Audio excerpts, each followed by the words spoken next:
Scott, I was concerned, but I'm questioning how concerned you are about the number of people that don't appear to want to take the vaccine, whether you think that's a vaccine hesitancy early on, meaning that they just want to wait a month or two to see other people take it, or whether you think it's something else. And the other thing I'm concerned about is whether you think that some of these vaccines are going to go to waste if they're not used within the period of time, whether they can stay as cold as they need to be throughout.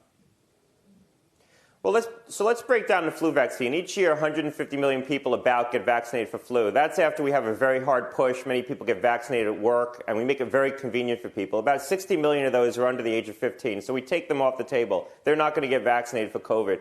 That leaves 90 million people, and so that's your low-hanging fruit. That's the people, I think, who would get a COVID vaccine. Some portion of those are very motivated to get a vaccine. Some portion get the flu vaccine each year because it's convenient or they're required to at work.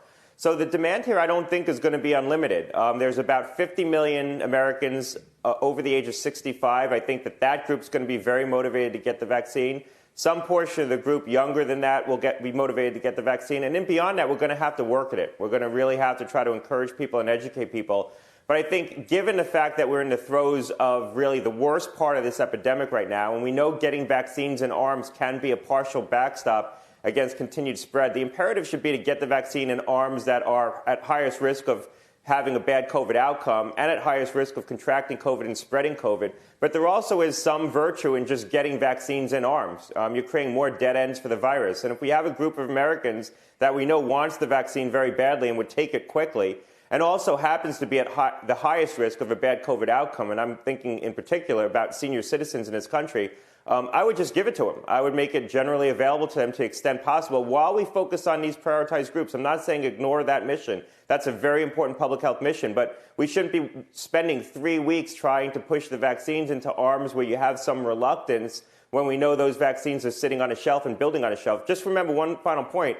There's 35 million vaccines sitting on the shelf right now. We know 50 million vaccines are going to become available in the month of January. So we're stockpiling maybe as many as 2 vaccines a day on top of the 35 million. And, you know, the federal government is applauding themselves because they managed to vaccinate 500,000 people a day in the last 3 days. You're still building up an inventory each day, and a substantial inventory. So we are way behind. How come all these shots are sitting on the shelf somewhere? I mean, Meg was talking about 13 million that have been distributed to the states. What happened to the other, 20 million you're talking about?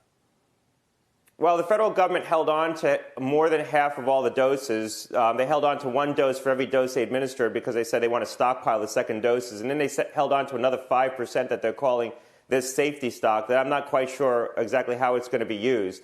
Again, I come back to what we talked about in the past couple of weeks, which is I don't think you need to be stockpiling all these doses. I think people should be getting the second dose. They should be getting the second dose largely on time.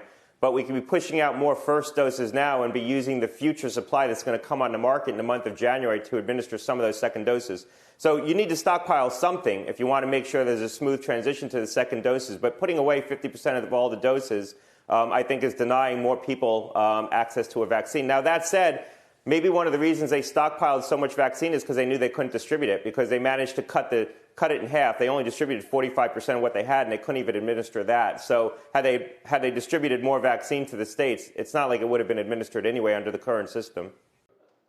Shepard Smith here. Thanks for watching CNBC on YouTube.